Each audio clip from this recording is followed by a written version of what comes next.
Junior বিশ্বাসের গ্রেফতারের খবর। প্রাক্তন মন্ত্রী অরূপ বিশ্বাসের ভাই স্বরূপ বিশ্বাস গ্রেফতার। তার বিরুদ্ধে কি অভিযোগ? শ্লীলতাহানির অভিযোগ, তোলাবাজির অভিযোগ। তোলাবাজি, শ্লীলতাহানির অভিযোগে গ্রেফতার। নিউ আলিপুর থানা গ্রেফতার করলো প্রাক্তন মন্ত্রী অরূপ বিশ্বাসের ভাই স্বরূপ বিশ্বাসকে। দীর্ঘদিন ধরে টলিউডে মাফিয়া রাজের অভিযোগ এই স্বরূপ বিশ্বাসের বিরুদ্ধে।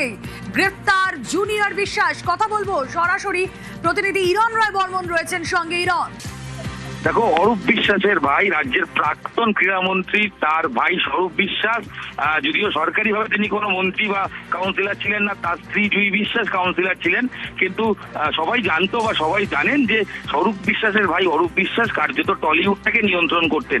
টলিউডের যে রাজনীতি, দীর্ঘদিন ধরে রাজনীতির খবর আমরা সামনে দেখতাম, সেখানে ফেট কালচার থেকে শুরু করে তাদের যেমন তৃণমূলপন্থী না হলে কাজ না দেওয়ার একাধিক যে অভিযোগ উঠতো এবং বারংবার সেটা স্বরূপ বিশ্বাসের নামে উঠতো। সেই স্বরূপ বিশ্বাসকে আজকে নিউ আলিপুর থানা কিছুক্ষণ আগে গ্রেপ্তার করেছে। তার বিরুদ্ধে একাধিক অভিযোগ রয়েছে, তার মধ্যে গুরুত্বপূর্ণ তোলাবাজি এবং শ্লীলতাহানি।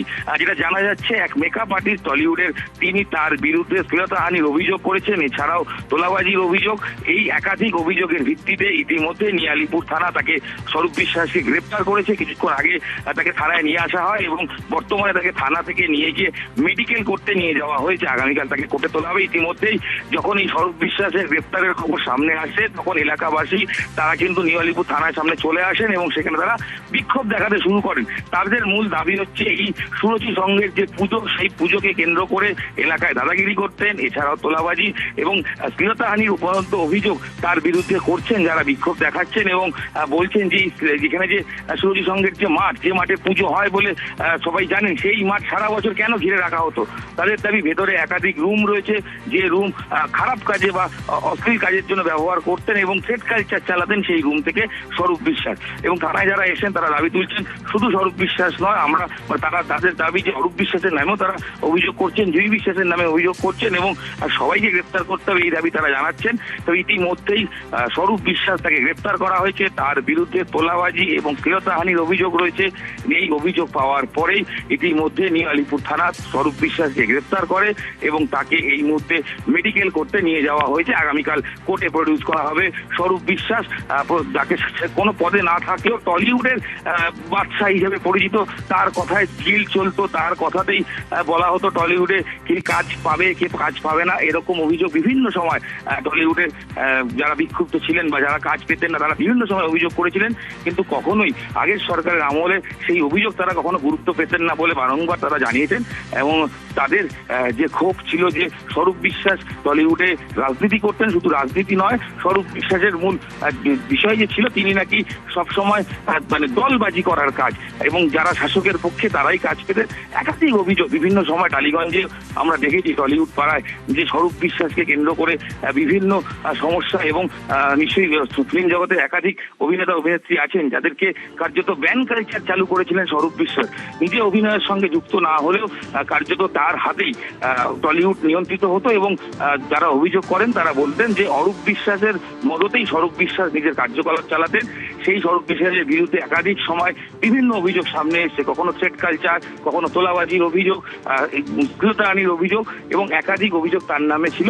এবং বর্তমানে এক মেকআপ আর্টিস্ট তিনি অভিযোগ করেন, তার বিরুদ্ধে শ্লীলতাহানির অভিযোগ এবং তোলাবাজির অভিযোগ। এই অভিযোগ সামনে আসার পরে নিউ আলিপুর থানা স্বরূপ বিশ্বাসকে আজ রাতে তাকে গ্রেপ্তার করেছে এবং বর্তমানে তাকে মেডিকেল করতে নিয়ে যাওয়া হয়েছে হাসপাতালে। বেশ, দীর্ঘদিন ধরে টলিউডে মাফিয়া রাজ চালানো স্বরূপ বিশ্বাস, তাকে গ্রেফতার করলো নিউ আলিপুর থানার পুলিশ। তার বিরুদ্ধে তোলাবাজির অভিযোগ, হুমকি দেওয়ার অভিযোগ তো আমরা এর আগেও শুনেছিলাম বিভিন্ন সময়। তার বিরুদ্ধে এই ধরনের অভিযোগ ছিল, পরিচালক থেকে টেকনিশিয়ান সব জায়গায় স্বরূপ বিশ্বাস একাধিপত্য কায়েম করার চেষ্টা করেছিলেন এবং তার বিরুদ্ধে নানা রকম অভিযোগ। গ্রেফতার স্বরূপ বিশ্বাস হতেই শিল্পীদের একাংশ তারা ফুঁসছেন, কেউ কেউ বলছেন এবার এই দুর্নীতির যে ঘুঘুর বাসা ছিল টলিউডে, সেই দুর্নীতির ঘুঘুর বাসা ভাঙলো। স্টুডিও পাড়ায় বছরের পর বছর ধরে এই ধরনের দুর্নীতির ঘুঘুর বাসা তৈরি করেছিলেন এই বিশ্বাস ভাই, প্রাক্তন মন্ত্রী অরূপ বিশ্বাসের ভাই স্বরূপ বিশ্বাস। তার কথাতে চলতো গোটা টলিউড ইন্ডাস্ট্রি।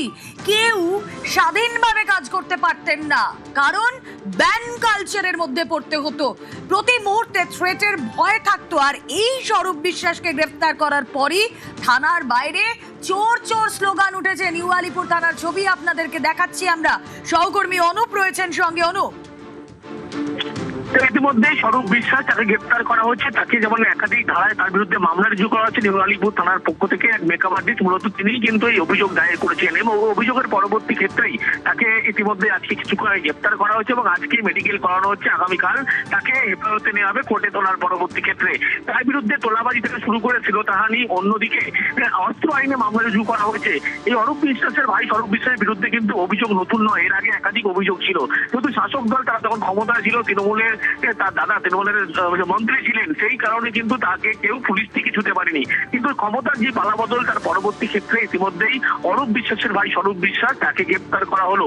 নিউ আলিপুর পুলিশের পক্ষ থেকে তাকে গ্রেপ্তার করা হলো এবং তার বিরুদ্ধে যে অভিযোগ করা হচ্ছে, যে অভিযোগ করেছেন তার বিরুদ্ধে বলা হচ্ছে শ্লীলতাহানি থেকে শুরু করে তার বিরুদ্ধে জোর করে টাকা চাওয়া, তোলাবাজির অভিযোগ এবং অস্ত্র আইনে ভয় দেখানো হচ্ছে, অস্ত্র দিয়ে ভয় দেখানো হচ্ছিল, অর্থাৎ অস্ত্র আইনেও মামলা রুজু করা হচ্ছে স্বরূপ বিশ্বাসের বিরুদ্ধে।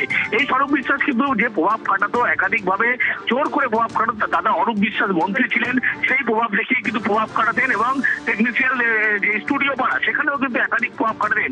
অভিযোগ নতুন নয়, এর আগেও একাধিক থানায় তার বিরুদ্ধে যেহেতু অভিযোগ রয়েছে, প্রত্যেকটি কেসে পরবর্তী ক্ষেত্রে তাকে ট্যাগ করা হবে। কিন্তু এই যে নতুন মামলা, অর্থাৎ আজকে মামলা রুজু করা হয়েছিল, তার পরবর্তী ক্ষেত্রে স্বরূপ বিশ্বাসকে তার বাড়ি থেকে গ্রেপ্তার করা হয়েছে। এই মুহূর্তে নিউ আলিপুর থানায় তাকে নিয়ে যাওয়া হয়েছে, তাকে আটক করা হয়েছিল, জিজ্ঞাসাবাদ করা হচ্ছিল, তারই পরবর্তী সঙ্গে থাকো। আমার এখানে গাড়ির ব্যবসা, আমাদের এত সুন্দর সুন্দর ব্যবসার জন্য আমাদের এত ভালো ভালো কাজ উনি করেছেন যে বলার মতো নেই। আমাদের গাড়ি বাইরে লাগালে তোলাবাজির জন্য লোক পাঠাতেন। আমাদের গাড়ি বাইরে নিয়ে এসছেন ডিম? হ্যাঁ, ডিম নিয়ে এসেছি সরুপদাকে গিফট দেওয়ার জন্য। এটা কি ভালো ডিম না পচা ডিম? খারাপ লোকের উপর ভালো ডিম। ভালো ডিম? হ্যাঁ, ভালো ডিম। মানে হাতে দেবেন রয়েছেন নাকি? না, হাতে তো দিতে পারবো না, চোখে মুখে মাথায় যেখানেও মারতে পারতাম, আমরা তো হাত দিয়ে মারতে পারবো না। আমাদের একাধিক অভিযোগ সামনে আসছে তার দুর্নীতি। কি দুর্নীতি করতেন? আপনারা তো এখানেই থাকেন। আমি নিজে একজন গাড়ির ব্যবসায়ী। আমাদের গাড়ি এখানে বাইরে থাকতো বলে তার জন্য তোলা দিতে হতো। আমাদের গাড়ির কাঁচ ভেঙে দিয়েছে, আমাদের ড্রাইভার খালাসিকে মেরেছে এই 6 মাস আগে। সারা বছর ঘেরা থাকে কেন? এটা তো পার্টি অফিস। এটা শ্লীলতাহানি করার জন্য একটা পার্সোনাল অফিস বানিয়েছে। এটা শ্লীলতাহানি করার জন্য এখানে একটা অফিস বানিয়েছে। কে করবে? স্বরূপ বিশ্বাস, অরূপ বিশ্বাস, জুই বিশ্বাস, পুরো বিশ্বাস পরিবার। এরা চোর পরিবার, এটা দখল করা জায়গা। এটা আপনারা একটু তদন্ত করুন, মিডিয়ারা তদন্ত করুন, পুলিশরা তদন্ত, সবাই জানে এই মাঠটা এরা দখল করে রেখে দিয়েছে। আপনারা একবার ঢুকুন, এখানে ঢুকলে সব জানতে পারবেন। ঠিক আছে না, ওর এটা এখানে পুলিশ স্টেশন নামে ছিল, ওর ওইটা ওখানে সব এ করতো। ওরা ওখানে কি আছে? মাঠে কি আছে সেটা তো বলতে পারছি। বছরে যে একবার পুজোটা হতো, যে দুর্গাপুজো বছরে একবার হয়, দুর্গাপুজো বছরে একবার হয়, যে সারা বছর ঘিরে রাখবে, যে বাচ্চারা যে আজকে এটা খেলতেও পারবে না, কিছু করতে পারবে না, এরা একটা দখল মুক্ত করে রেখেছিল। আমরা বাঙালির ঐতিহ্য দুর্গাপুজো, কিন্তু এখানে দুর্গাপুজো হলে আমরা অখুশি থাকতাম। তার কারণ দুর্গাপুজো শুরু হওয়ার 20 দিন আগে থেকে আমাদের রাস্তা বন্ধ হয়ে যেত। 20 দিন আগে আমাদের দরজা বন্ধ হয়ে যেত, আমাদের গাড়ি এখান দিয়ে বেরোতো না, আমাদের রাস্তা বন্ধ করে দিত। 25 দিন থেকে 20 দিন আমাদের রাস্তা বন্ধ থাকতো। ফুল নিয়ে আসা হয়েছে এই মুহূর্তে, দেখাবো ফুল নিয়ে আসা হয়েছে। ফুল কেন আমি জানতে চাইবো, ফুল কেন নিয়ে আসা হয়েছে এই মুহূর্তে থানায়? ফুল নিয়ে আসা হয়েছে। দাদা ফুল নিয়ে আসলেন কেন? এত বছরে যে কাজ কোনো ওসি করতে পারেনি, বলুন। আজকে নিউ আলিপুর থানার ওসি আমাদেরকে নতুন করে স্বাধীনতা দিয়েছেন। সেই কারণের জন্য ফুলটা কিসের জন্য এনেছেন? স্বরূপ বিশ্বাসকে অ্যারেস্ট করার জন্য। স্বরূপ বিশ্বাসকে দেখো, এদেরকে এখানে এসে কি করতে আসবি? আপনি থানাকে নিয়ে আসছেন? থানাকে কিসের জন্য তুমি আনছো? আপনি ধরেছেন? আমাদের স্বরূপ ধরেছেন। হ্যাঁ, স্বরূপকে উনি ধরেছেন। আপনি কে? স্বরূপকে? আপনি কে? আমি 81 নম্বর ছেলে, আমাকে তুমি চেনো না? আমি কি 82 নম্বরে?